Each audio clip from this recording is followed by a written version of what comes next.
Hey everyone, Mr. Happy here, and welcome back to our Final Fantasy XIV Retrospective series, where we look at some of the jobs that have been around for a while and see how they've evolved from the days of old to the days of now. For our first two videos, we did some DPS. We did the melee DPS Dragoon and the range DPS Bard. Today we're going to be moving away from the DPS and moving into the tank role to check out Warrior, which I very vividly remember having a tumultuous experience early on and at a couple of other points in its history. Looking forward to reminding myself just how rough some of the points for Warrior were and how much better it's gotten. Now, in order to get this information, we're going to be using an internet tool named the Wayback Machine. It allows us to put in web pages and grab archived versions of those pages so we can look at what they said back in 2013, 2015, etc., etc. They're also raising money. They're trying to stay independent, same way you would see Wiki ask for that donation every once in a while throughout the year. It's the same thing they're doing. So if you feel like donating, go right ahead. I'll include a link to the Wayback Machine in the description of the video. With that, let's get started. Now, for A Realm Reborn, we actually can't just look at the Warrior pages because the Marauder and Warrior pages were not properly merged back then. They were in some sources, but there's information missing across the various sources, so I figured we might as well just start with Marauder and go from there. We are looking at the Final Fantasy XIV console games wiki, which I actually found had another version that just used to be called the console games wiki without the FFXIV before it, and the Wayback Machine couldn't even find anything archived of it, so it seems like it was released at one point and then just never updated. But fortunately, we have this here. Now, first of all, in the description, we have one of our funnier things that we get to mention looking back, and that the most important stat for the Marauder is Vitality, which increases maximum HP. While that was kind of true, you got to remember that back in A Realm Reborn, we were able to designate a certain number of stats. You know, as you leveled up, you could put a point into strength or intelligence or whatnot, and you got up to 30 points by the time you were level 50. While yes, vitality is an important stat, a lot of people would put it towards strength for the increased damage. Yes, we were still damage heads way back when. This was one of those, I guess, trap situations where newer players thought, I'm a tank, I should put it in vitality, and experienced players would put it in strength. And then you'd have the difference that you could see, especially when you were doing content with other players and things like the Duty Finder. That being said, Marauder, you needed it at level 30 in order to unlock Warrior, but you also needed Gladiator at 15, which was important for more reasons, because trust me, you did not just get Gladiator to 15 if you were a tank. And when we go to talk about cross-class skills, that'll become much more evident. Now, looking into the skill set, a lot of this stuff is going to seem familiar, and some of it, honestly, not even that bad for the era.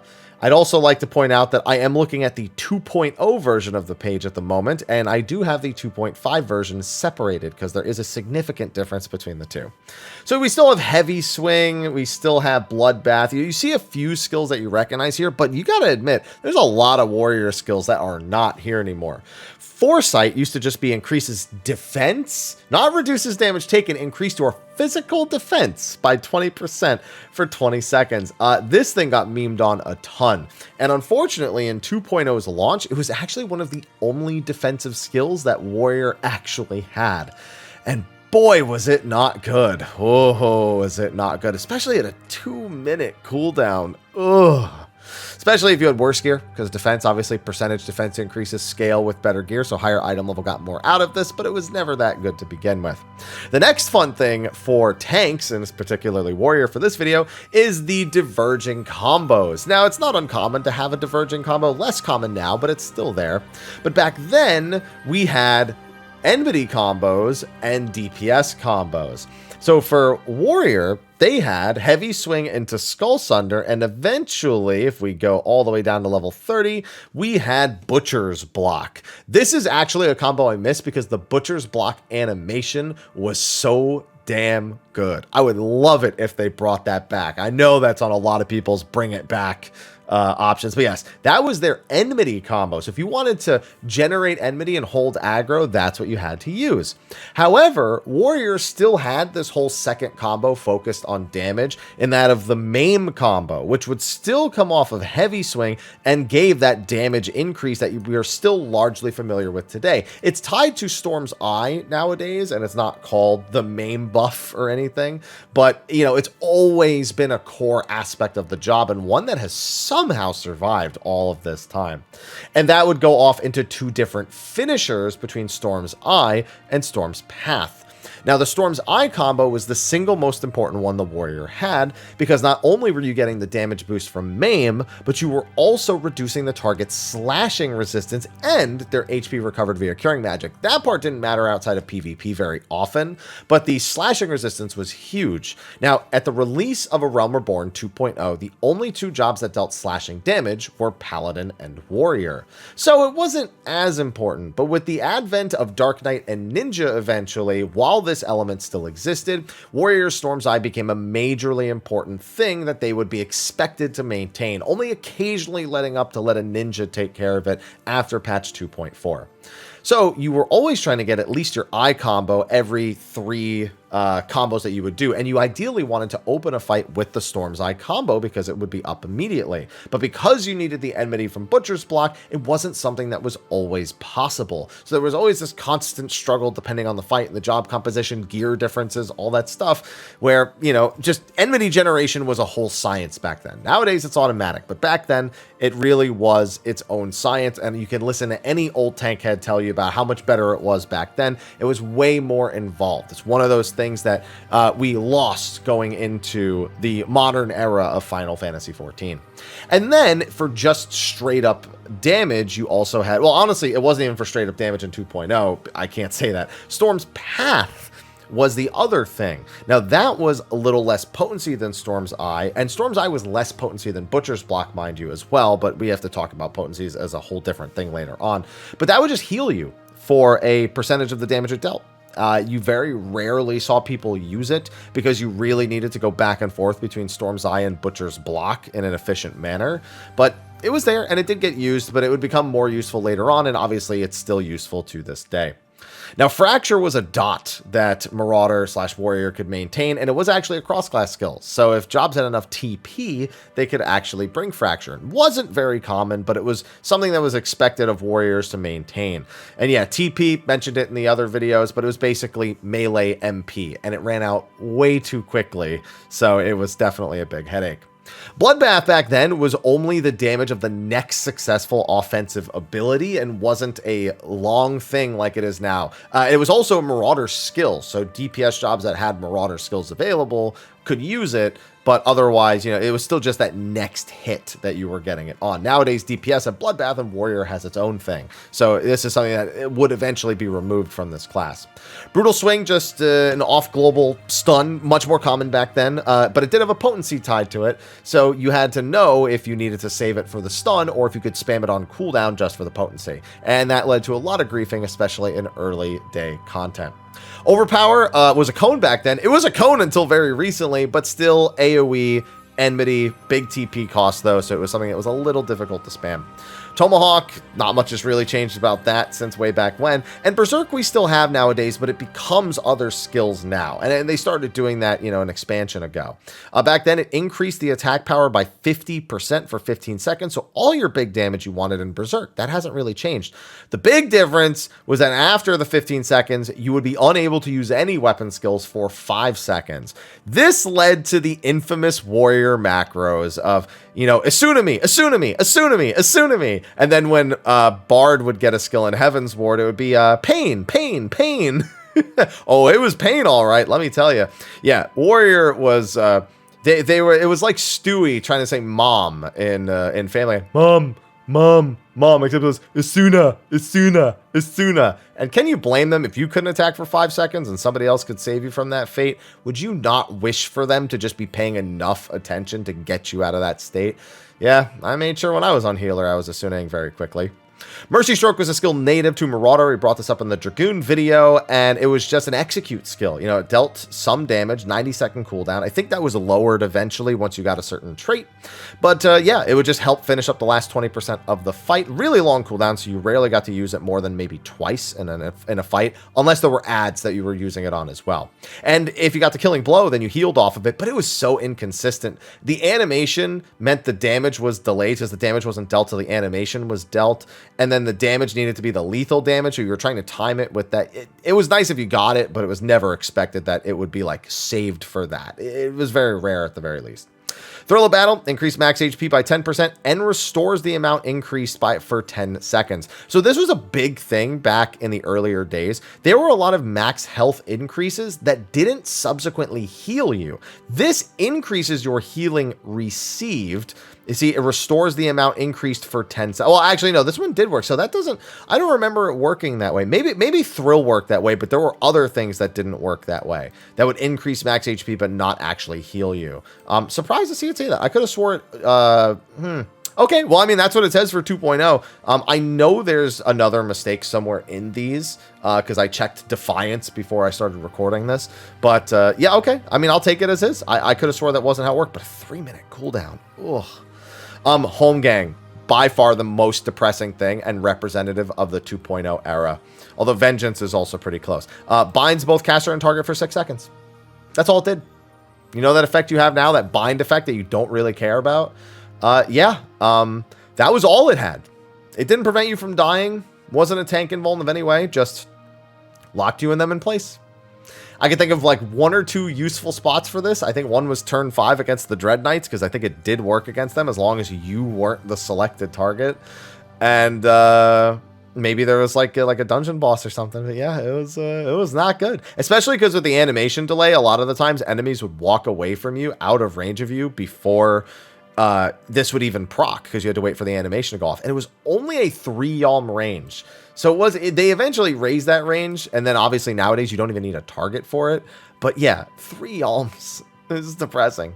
And also, Vengeance only had the counterattack damage back then. It did not reduce damage taken. Are you seeing a theme here with Warrior? They have some HP increases, some HP restores, but the only defensive cooldown they have in terms of their Marauder skills is Foresight. Yeah, they were known for being ultra squishy and very, very easily killed, especially amongst players who weren't as experienced. Like, yeah, they have some things here, you know, Foresight cooldown 90 seconds, Bloodbath lasts 30 seconds, which is, you know, strange because it was still only one skill that it was working on, but you know, it's something. Fracture duration to 30 seconds, Brutal Swing stun to 5 seconds, Berserk to 20 seconds, Mercy Stroke down to a minute, which was really nice for warriors because they got to use it way more often at the end of fights. Thrill of Battle being 20% instead, and Maims duration being 20 seconds. Yeah, sure, great, but you know, it was not a good time for a warrior. And unfortunately, that's just the Marauder skills. When we look at the warrior skills, it does not get better.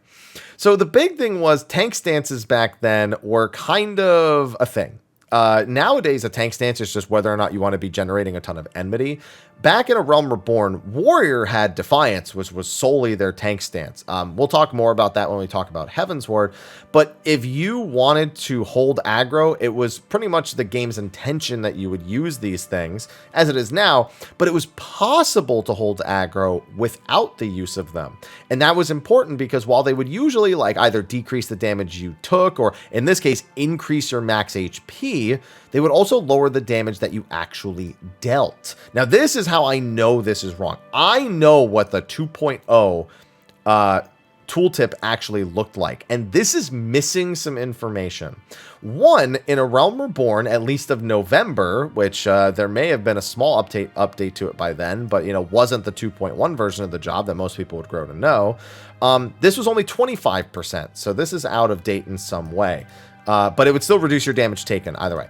Here's the other thing I know isn't correct. Wrath, so when you were in tank stance back then, you used to get a resource called Wrath. Anytime you used a combo finisher, so Storm's Path, Storm's Eye, or Butcher's Block, you would get a stack of Wrath. Now, Wrath increased your critical hit rate by 2% per stack, but I vividly remember, and I'm pretty sure I have a screenshot somewhere of the original version of Defiance, that it also increased your healing received by 3% per stack. So not only did you have an increase of your max HP by 25%, but you could only increase the healing received to make up for that health difference if you had 5 stacks of Wrath. And even then, it was only 15% of it being made up, not the entire 25%. So it still required more effort because you had less defensives, more health, but not enough healing to keep up with the health that you had. So that was a disaster. Not to mention, when you became infuriated by having 5 stacks, you know, what would be the equivalent of using 50 gauge nowadays, you actually lost all of your Wrath to use Inner Beast. And Inner Beast would you know, it had its other things. It was their highest potency skill of 300. It ignored the damage penalty, which, by the way, it says ignores the 35% damage penalty, when here it says 30%. So again, we know these are from like different eras. Like the console games wiki isn't 100% accurate here, but it still did ignore the damage penalty. And it would absorb all of your wrath, so you would lose the 15% healing you were trying to get to absorb 300% of the damage dealt as HP. There were strategic ways to use it, but it was so asinine to give up all of your healing received for, remember, it's 3 GCDs per stack of Wrath. That's a lot of time to get back to 5 stacks just to use Inner Beast.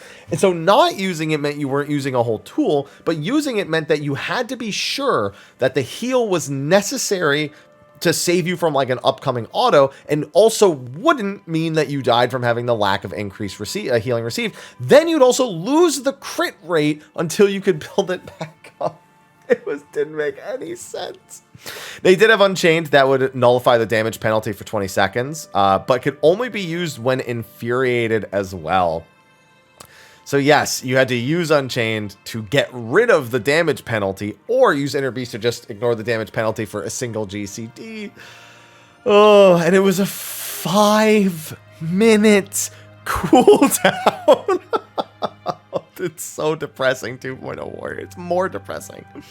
Steel Cyclone, and basically still the same AoE Inner Beast. Didn't heal automatically back then. It was just AoE Inner Beast. Didn't heal, didn't do nothing, just AoE damage, and that is all.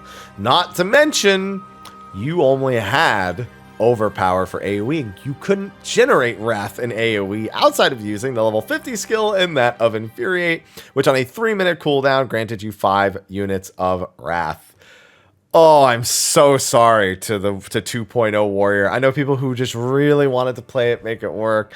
The idea of being this high health, high sustain, you know, mostly self-sufficient tank job is not an unheard of thing. It's done in other games.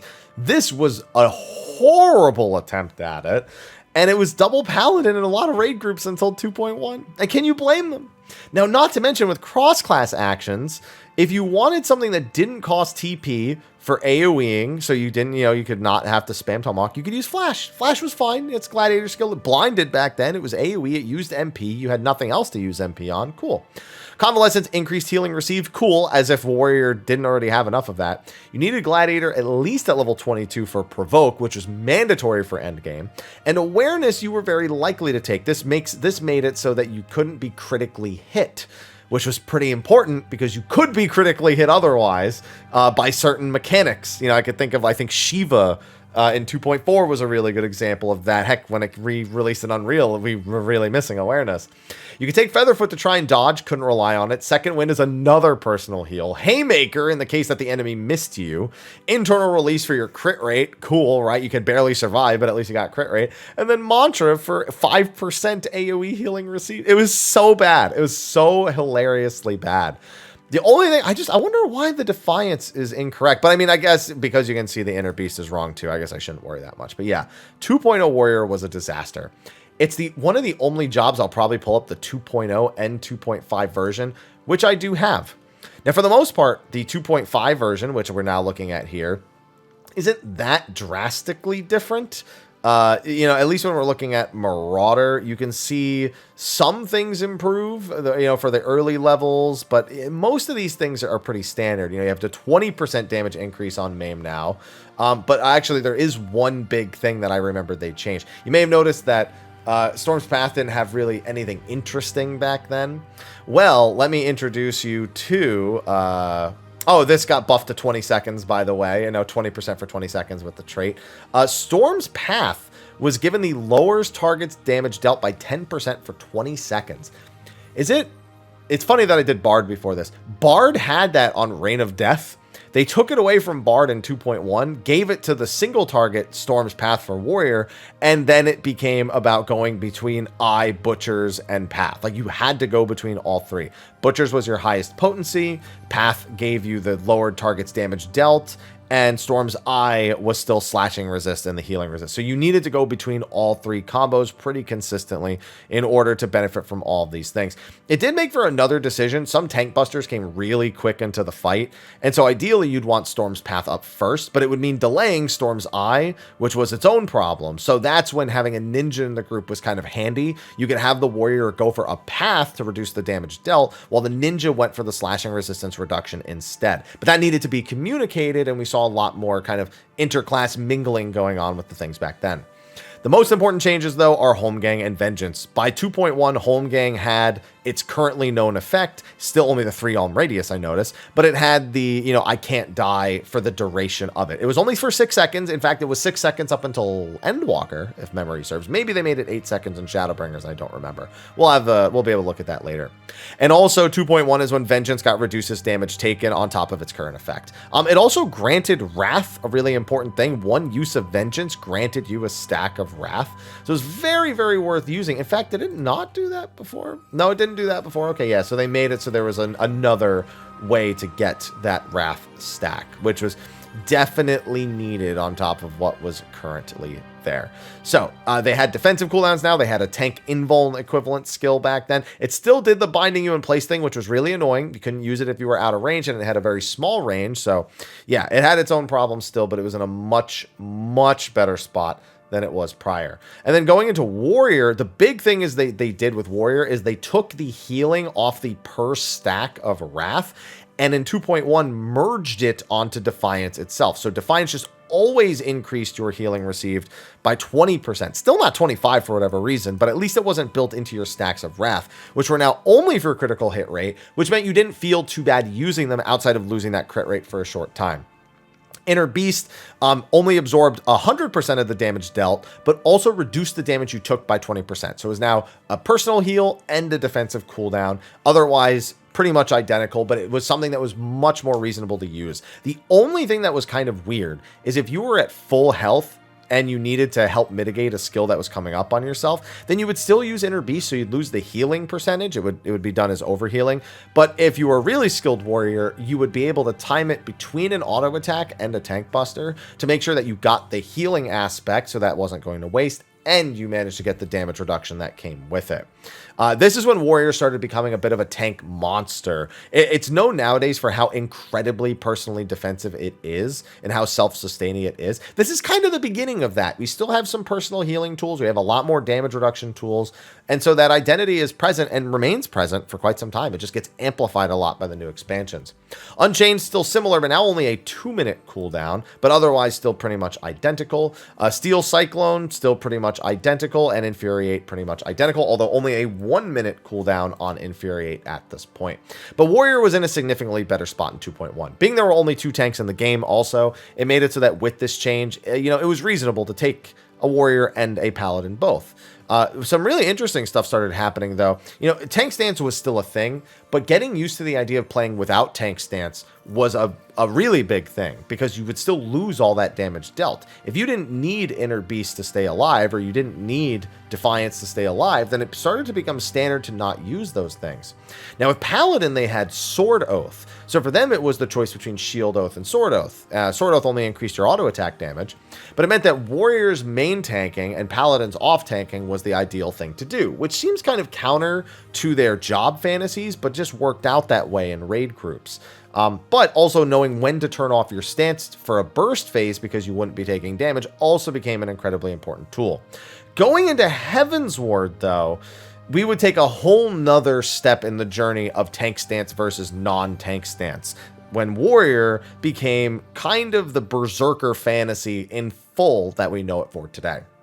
All right, so now we jump ahead to the end of Heavensward. Now, I could have actually pulled up the early Heavensward versus the late Heavensward one as well here, because Warrior did have to undergo quite some adjustments, but the job fantasy was still pretty much in place for the entirety of the expansion. It was just about nailing it at this point, because they definitely had a lot of number tweaking to do. Heavensward had a lot of really undertuned stuff right in 3.0, and a lot of it needed to get tuned. We saw a lot of jobs really come into prominence in 3.2 and 3.4.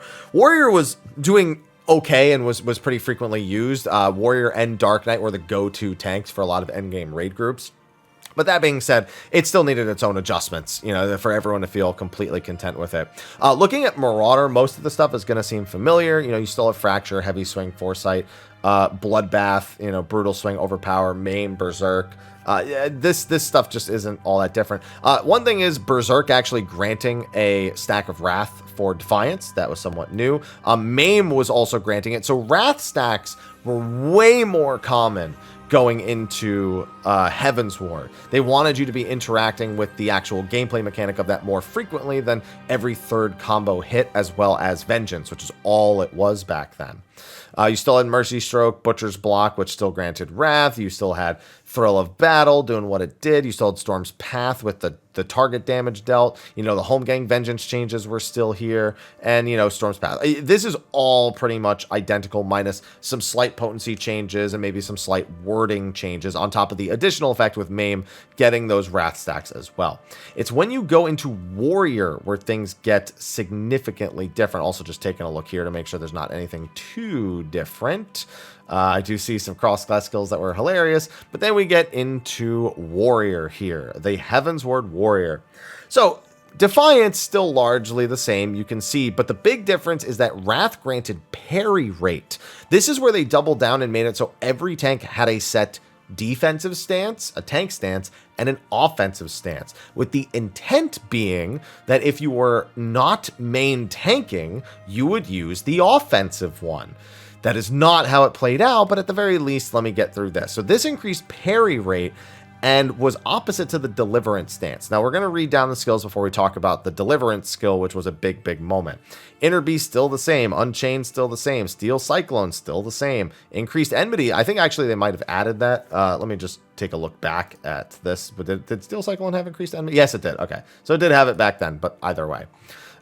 Then you had Infuriate, which was granting 5 units of Wrath, changing your status to Infuriated. Cool. Then we get into their entire Heavensward kit, which was focused around the offensive stance of Deliverance. This not only didn't decrease your damage dealt, because the other one decreased your damage dealt still, it increased your damage dealt. The stacks of Wrath were instead stacks of Abandon, and Abandon increased your critical hit rate, just like the old Wrath stacks used to use. When you got 5 of them, you could then use another skill, in this case, Fell Cleave, which you should be very familiar with nowadays. Fell Cleave and Inner Beast were completely different buttons. In fact, everything was a completely different button. There wasn't transforming skills back then. People had to make macros that became transforming skills as opposed to them actually being a part of the game. But yeah, I mean, this was where the Fell Cleave memes all began. Fell Cleave, Fell Cleave, Fell Cleave. Raw Intuition was, it parried all attacks from the front for 20 seconds, and all attacks taken from the flank or rear would result in you receiving a critical hit. It also granted a stack of Wrath or Abandon. And funny thing with Raw Intuition, it was actually bugged when Heavensward first came out. If you received something like an Eloquium from a Scholar from the flank or the rear, it would always crit. So you could guarantee crit lows back then, and then you could guarantee spread lows, because I believe Scholar got deployment tactics in Heavensward.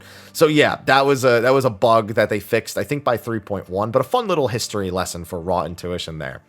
And they have Equilibrium, which had a different effect depending on if you were in Defiance or Deliverance. In Defiance, it was a personal heal, and it's always been really good for that. I knew people who swapped to Defiance just to use Equilibrium right after a Fell Cleave, for example. Or if you were in Deliverance, it gave you 200 TP, which was essential if you could avoid going into Defiance for the heal you wanted to, because you needed that TP so freaking bad, especially on the 1 minute cooldown that Equilibrium actually had. Then you had Decimate, which was just the AoE version of Steel Cyclone, but specifically for Deliverance, and it just did more damage, so there's that. But that was the big thing here. People stopped trying to be in tank stance when you were being hit, and Deliverance, or tank stance if you were being hit, and offensive stance when you were off tanking. It was just about trying to maximize your offensive stance timing. In dungeons, you would go the entire dungeon in Deliverance if you were in a decent group and if you were a decent player. You would do entire raid fights in Deliverance to try and push out damage, especially true in Gordius, where the DPS checks were incredibly tight and very much considered gear gated and even skill gated in many cases by most of the community. So it was a very tough time if you were a new tank player who didn't know these things or didn't have the experience to do them. If you were someone who just wasn't comfortable doing it, you could be berated for it. And it's why we have the system the way we have it now, where your tank stance is just, your I'm going to be pulling aggro a ton stance. There's no thought about it. You can eliminate thinking about it altogether. And then you just want to focus on your rotation to deal damage, because that's essentially what it was all back then. You were just kind of putting players into different bins back then. And it's a big reason why the changes would come eventually. Now, this had its own issues as well. And not only just that, but just some of these skills just being kind of useless. Unchained didn't work if you were never using Defiance, so it was kind of a worthless skill. Inner Beast was on your hotbar, and you almost never got 5 stacks of Wrath and experience content. Steel Cyclone would take up a spot, but you were never using it. So all of these things started becoming kind of obsolete. You look at these first 5 skills and you go, well, almost all of these are worthless in most situations, and I'm only going to use these 5 new skills. And it was just, and then your bars ended up super bloated even for Warrior. So it was just a disaster. So that was a big lesson that they learned in Heavensward, and a lesson they would use when they started doing the new Stormblood design, which is, always the most contentious area when we look at job changes and kind of the history of the game's design. All right, and now we go into Stormblood Warrior. We're looking at January 8th, 2019, a few months before the Shadowbringers release, so we have a pretty up-to-date version of what Warrior was at that time by patch 4.5. Now, at this point, we have the official Square Enix job guide page, so we are looking at official information. There's no consideration or no chance of misinformation or, weirdness like we had with the A Realm Reborn stuff coming from here. Warrior essentially doubled down on its identity going into Stormblood. It just had a few other adjustments around those things to help it out. For example, Berserk no longer was there begging for Asunas. Guarantees that all attacks are critical and direct hits. And that's going to play an important note later when we get to the higher level skills. Overpower still the same, Tomahawk still the same. Maim was now where the slashing resistance was. Instead of it being on Storm's Eye, it was on Maim. But Maim no longer had the damage increase, and that was moved to Storm's Eye. So slashing resistance, this was the last expansion where different resistances played a role in your job balance, in your party compositions, and they just made it a little bit easier to access here.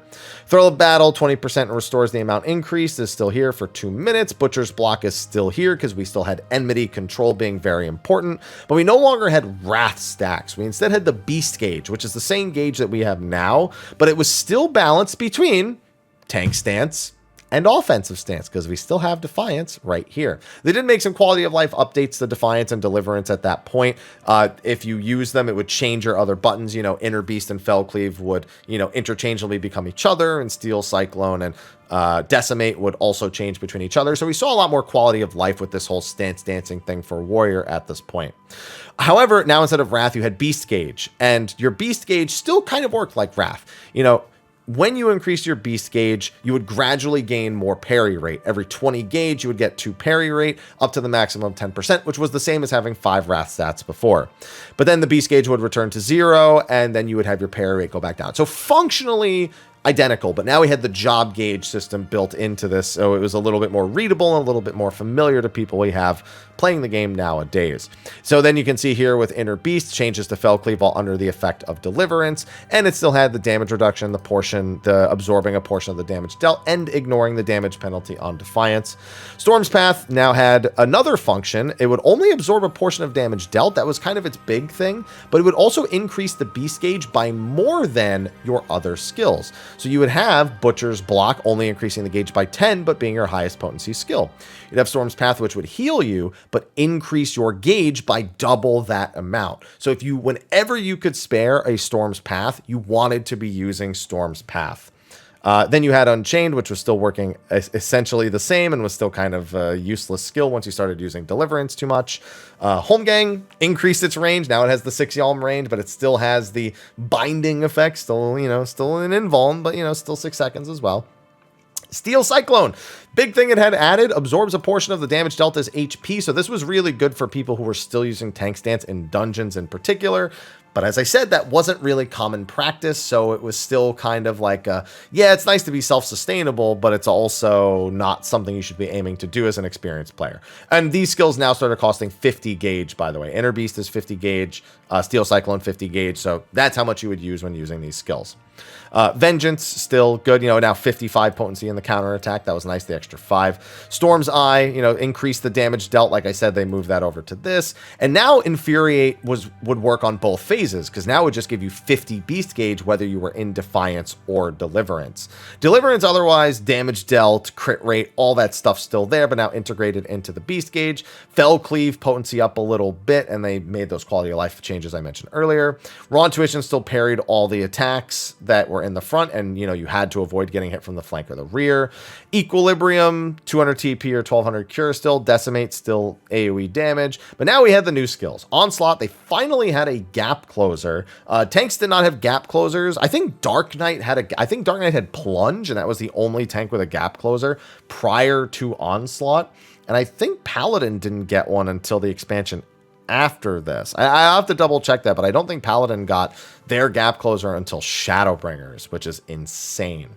Onslaught had increased enmity, but here's the big thing. Your off globals were using Beast Gauge, so it was a much more managed resource because you'd have Upheaval and Onslaught. And, Onslaught you would generally try to avoid using it on unless it was guaranteed going to be a gain. There were some set situations where just using it was a gain, but then there were also just the whole, I need to get out of range, I need to quickly get back into range, and it's worth the time. It's worth the gauge to avoid the downtime in that particular case. Upheaval, which, just nowadays we have a single target in an AoE version, and it's just off global damage. Up until very recently, actually, it was not just off global damage. It also did the most damage when you were at max HP. And so if now potency increases by maximum HP, increases effects granted to self. So if I recall correctly, what that means is you could do things like Thrill of Battle or anything that increased your max health, and it would actually increase the damage of Upheaval. I think I'm remembering that correctly, of being, you want to thrill right before an Upheaval in order to get the most damage out of it. But otherwise, you still wanted to be in Deliverance for it. You didn't want the max HP increase of Defiance because you wanted to be in Deliverance all the time. Now, Shake It Off is funny. This version of Shake It Off is actually not the Stormblood release version of Shake It Off. The initial version of Shake It Off was literally just you could remove any debuff from yourself, any cleansable debuff pretty much. So yeah, you could get rid of poison, paralyze, heavy, just anything. And I think it had some sort of benefit. In fact, I might want to pull up the Wayback Machine and check what it initially was in Stormblood. But they eventually made it this AoE shield, which we still have to this day. It's awesome. And it would dispel Thrill of Battle, Inner Beast, Vengeance, Raw Intuition, and then increase the power of the shield with any of those. Similar to what we have now, but yeah, a little bit more for the era, with the 90-second cooldown. And then Inner Release, which would become, Berserk would become Inner Release. And then this would allow the use to, I actually know. Wait, yeah, it did. Yeah, guarantees that all attacks are directs and crits and last for 10 seconds. I just want to make sure that, was this an era where we did both? No. Okay, yeah, Berserk did become, I was like, oh my god, no, there's no way, I'm misremembering that. Yeah, Berserk would become Inner Release, which is still the way it is now, and allows the use of Beast Gaze actions without cost, nullifies all these effects, and guarantees all crits or all hits are critical and direct hits for 10 seconds. I mean, that was just about trying to squeeze all of the Fell Cleaves that you could into an Inner Release window, which meant that if you missed a Fell Cleave in an Inner Release window, you took a massive hit to your overall damage. It's why we have it the way it is now, but that's how it was for some time back then. Also, you can see Foresight, Fracture, Bloodbath, Brutal Swing, and Mercy Stroke all gone, and most warriors will tell you they missed Fracture. They missed having Mercy Stroke especially, and they didn't have an alternative to Bloodbath at this point, if memory serves. I'll look through the role actions, but, yeah, would Steel Cyclone heal them? Sure, but it wasn't the same as having Bloodbath for that on-demand in any of your phases. Would Equilibrium heal you if you were in Defiant? Sure, but Raw Intuition didn't have any of that self-healing like it has now. We didn't have Nascent like we did in Shadowbringers, so Warrior took a big hit to their self-sustain. They were just massively defensive in exchange for that. So that was definitely something that they felt and noticed a lot. Probably the biggest difference in their overall identity, which in Shadowbringers, we nailed down what we have now. A few other things. Tank roll actions were quite interesting. Somebody made the mention that they're pretty sure that you were only allowed to have 5 roll actions at the start of Stormblood, but a couple of patches in, they made it so that you could bring any of the 10, so you could, use all 10 of them on your bar at any point, which I remember now because I remember laughing and going, oh, we can use 5 actions. They've pruned our hotbars. It's much more manageable. And then they're like, by the way, here's 5 more actions for everybody. I do kind of remember that. Some other things that were different, they didn't have awareness anymore, but we did have anticipation for parry rate, fantastic as that is. Convalescence was now a roll action, low blow being the stun. There was no more of the stuns that had damage tied to them at this point. So, you had brutal swing removed and low blow was added over into the roll actions. We had provoke, which was, now no longer required 22 gladiator. In fact, it didn't require gladiator to get warrior at all. Then you had reprisal, which was more like a short-term, like a timed damage reduction. Now it's 10 seconds and it's AoE. Back then it was 5 seconds and single target, and it had a 1-minute cooldown. So it was really about timing it with certain skill uses to reduce the damage that they dealt. Awareness, it's here, but with a completely different, icon and all that stuff. Interject for the silence, not too surprising. And ultimatum, which was actually really good for a lot of invuln strategies back then. It was an AoE provoke. So there were plenty of bosses where this was really useful. I remember in Omega, M, and F, you would very frequently see the use of ultimatum when one boss was invuln and the other one wasn't.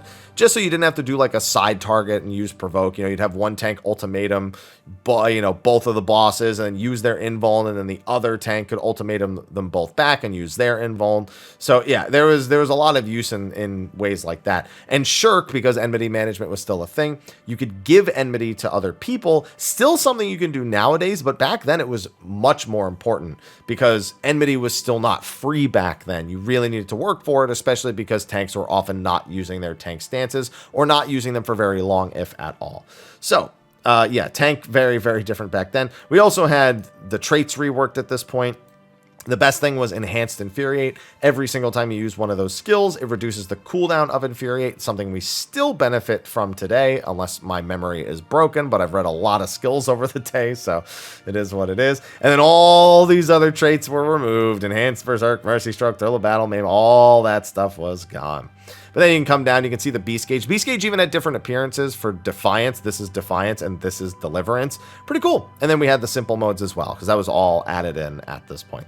So Warrior here should seem largely familiar to the way it is now, minus a lot of the self-sustain, which makes going into the Shadowbringers Warrior that much more interesting. But I kind of want to see, what was the skill I wanted to check at the beginning? I think it was Shake It Off. Let me do that real quick. Let's do a quick cut to that. Oh yeah, here it is. Removes most all detrimental effects, and that is all it did. And it could still be executed while under the effect of action inhibiting statuses. I know there are still some times where people wish that it was. Oh, you know what? Also, there's a couple of things. Inner release halved beast cost at the time, right? Because if you had 100 gauge, you needed 100 gauge to get the most out of inner release. I do remember that. So yeah, even at the beginning of Stormblood, you can see quite a few different things here, and then they would go to change sooner or later. Or then it's also listing the changes from the previous expansions. Oh man, what a different time. Now require of Infuriated has been removed, and now shares a recast time. Yeah, so there were some other changes here. You can see the exact combo changes, the exact changes that were made going in. That's kind of the nice thing about this. It's such a different time, man, of the way that these were structured, the patch 4.0 adjustment, the effect. Oh man, so good. But yeah, so I just want to check Shake It Off. Now let's move on into Shadowbringers. All right, here we go. Shadowbringers Warrior. I mean, this is mostly familiar to the way it is nowadays. There were some pretty important changes going into Endwalker, but I think we can all agree that you pretty much recognize the two between each other. This is from towards the end of Shadowbringers, so after any adjustments would have been made. Storm's Path still 20 beast gauge versus the 10 of the other ones, and Inner Beast was now just a skill you used early on, but then it would become Fell Cleave, and that was the big changes. Now tank stances were gone. There was no Defiance, there was no Deliverance, there's no Wrath stacks. Your beast gauge didn't affect your stats as you leveled it up. So now it was just all about, you get enough beast gauge for a burst window, make sure you don't overcap, and manage all of your cooldowns. And that was all you were ever looking to do. Thrill of Battle got the increased HP recovery via healing actions. That became really important for scholars doing crit lows. Popping Thrill of Battle, any self-healing or HP recovery increases before doing a crit low spread, especially on a warrior, was very, very common. Solid Vengeance. Now they had a part 2 to their melee combo. They had Mithril Tempest, which also increased their beast gauge, also gave them their Storm's Eye extended duration for everything. Holmgang with the 6 Yalm range. Did it still require target? Now 4 minutes. Brace yourself for an enemy onslaught. Oh, yeah, so now you didn't need a target for Holmgang anymore. You could still use them, but Holmgang macros that target an enemy or yourself are still common to this day, just because of this change here. But it did mean you didn't need a target anymore, which was, pretty nice. Steel Cyclone, nothing fancy to say there. We no longer had the slashing resistance, so as you can see, Maim didn't have that anymore. We also didn't have the Enmity aggro combo anymore. So Skull Sunder and Butcher's Block were gone, and people still miss Butcher's Block to this day, and I don't blame them because it was a really cool animation. Maim was just, your second combo part, and then you either did Storm's Eye or Storm's Path. Storm's Eye was for the damage buff that you were going to maintain, and you want to maintain forever, and then Storm's Path was for more gauge and the self-healing instead. Yeah, we no longer even had, was that even true in the Stormblood one? Did they get rid of the damage reduction on Path at that point? Yeah, that was gone already. I didn't even make mention of that before. Yes, that was already gone in Stormblood. So in Shadowbringers, yeah, definitely gone. Then we have Infuriate, and then you have Nascent Chaos, so you have the transformed Fell Cleave that you would get eventually. Inner Chaos, what was it? It was Inner Chaos, and it was Chaotic Cyclone. I say still is, but I just couldn't remember the name. Raw Intuition and Shadowbringers, though, reduced damage taken by 20%, really useful. Shared the cooldown with Nascent Flash, though, and what became the most common thing to try to do would be to just use Nascent Flash. Raw Intuition, it was in a really weird spot, because could you use it? Yeah. Were there some logical points to use it if you didn't need the Nascent healing? Sure. But eventually they just made it so you can Nascent yourself anyway, and that was really the confusing thing. Because then really what the heck was the reason? And the reason was, taking less damage versus all of the effects that Nascent would offer you. Nowadays, we don't have to think about that, but it was something back then. Then, of course, we have other sustaining tools. Equilibrium was now just the heal, and it was awesome. Then you also had, the HP elements of Upheaval getting removed eventually. Onslaught still being there, but still costing Beast Gauge, unlike it does now. Shake It Off being 15% at base, and then only having Thrill, Vengeance, and Raw, potentially, to increase the damage absorption effect on top of that. Inner Release, otherwise, still pretty much identical at that point. And then you had the Chaotic Cyclone, which was still as good as it was. But the big thing was combining Nascent with these different elements. Chaotic Cyclone, big AoE damage. Nascent Flash grants the effect of Nascent Flash, also grants the target party member Nascent Glint. Nascent Flash would absorb damage that dealt as HP, gave yourself a small shield. And then the Glint effect would restore HP equaling to 50% of that recovered by Nascent Flash, while also reducing damage taken by 10%, basically giving it to a party member. So the idea was you'd use Raw Intuition on yourself, but if you were in a party, you'd want to Nascent Flash somebody, because you'd get a shield, they'd get damage reduction, and there'd be a lot of healing restored across the entire thing. So just absorbing damage dealt as HP was a big deal. The shield, came in Endwalker. At this point, it was just healing. But man, when they eventually let them use Nascent on themselves, what a time it was. I remember a lot of my solos, me going like, well, I can't use Nascent on myself, otherwise I would just use Warrior for this. And then they eventually changed it, and I was like, they don't know what they've unlocked. And then it was ridiculous. Absolutely ridiculous. There's Inner Chaos with a 920 potency. Oh my goodness, still so much potency. And yeah, that was Warrior. They got Inner Chaos, they got Nascent, and it was amazing for these things. And Chaotic Cyclone. The other changes all were pretty well welcome. Super sustainy, super tanky, really short cooldown on the tank and Vuln still. And it was just a universally loved job. Although there was, of course, the complaint that it was too simple. Bring back Fracture, bring back Mercy Stroke. You saw it all the time in Shadowbringers. We also had the role action rework here. Reprisal was now AoE. Arm's Length was on all of the tanks, all the melees. Shirk cast on all the casters. Shirk here, but now tank aggro management was not really a thing anymore. Yeah, could you manage MP? Sure, but You know, Defiance at level 10, just increasing enmity generation. You know, it's just, that's all it did. You know, this was where a lot of people who were like career tanks up to this point may have liked design-wise how Warrior turned out, but the tank role was under a bit of scrutiny from removing all the elements that high-skill players had learned to master and optimized on over the past several years. You know, Warrior was no different from that. We also have, you know, all the traits, you know, again, more reworked trait systems, Thrill of Battle, you know, getting its enhanced Thrill of Battle back, getting the Mithril Tempest. This, I remember, is massively criticized. Your Mithril Tempest didn't generate Beast Gauge until 74. Yeah, it was pretty ridiculous. Nascent Chaos just, you know, giving them access to the new skills. This just giving them Inner Release, upgrading Inner Beast, the Fell Cleave, Steel Cycle, and a Decimate. All that stuff was pretty much standard. And Enhanced Infuriate surviving from the expansion before. I mean, and from here, do we really need to talk about the Shadowbringers one? I think I way back machined this, even though it's from like April of this year. I guess I could grab the more recent up-to-date ones. I don't even know why I grabbed an April 2022 like Warrior. Like, yeah, has Warrior gotten some buffs this expansion already? Sure, but why did I grab one from April? Like, it's still pretty much the same job in terms of like the overall function. You know, now you have the 3 stacks on Fellcleave, and of course you have Primal Rend being the big thing. You have Bloodwetting, which is amazing. Orogeny for the AoE version of Upheaval, and yeah, the job's a self-sustaining defensive monster that everybody plays when they want to have an easier time getting into learning and playing tank. Not to mention Equilibrium having a regen over time. Oh my goodness, the 3rd charge of Onslaught. All those things just making for a job that, even at its weakest, is still constantly under consideration of play, from its simplicity, from its job fantasy, and from its effective defenses and personal healing.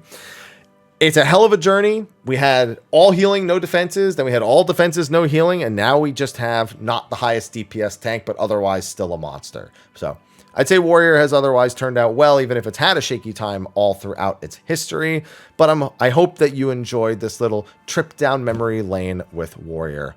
Either way, that is it for our 3rd episode of our Final Fantasy XIV retrospective. Before we wrap up the video, though, please note that 2023 will be the 10-year anniversary of A Realm Reborn. While 1.0 initially released in in September of 2010, A Realm Reborn released in August of 2013. And so we'll be doing more of these retrospective style videos to look at the game over the last 10 years. I got the jump on the jobs a little bit sooner than I anticipated, but I just felt like it was the right time to get started, given we were already on the cusp of the new year as it was. So be sure to stay tuned for all sorts of looking at old stuff so we can be really, really old and remind ourselves that we've been playing this game too long, or for our newer players to laugh at us old people, be like, look at these freaking losers and how long they've been playing this game. Why didn't you play Fortnite? Ha ha ha. Anyway, with that, I will see you in the next video. Be sure to like, favorite, subscribe, and share, and stay tuned for more.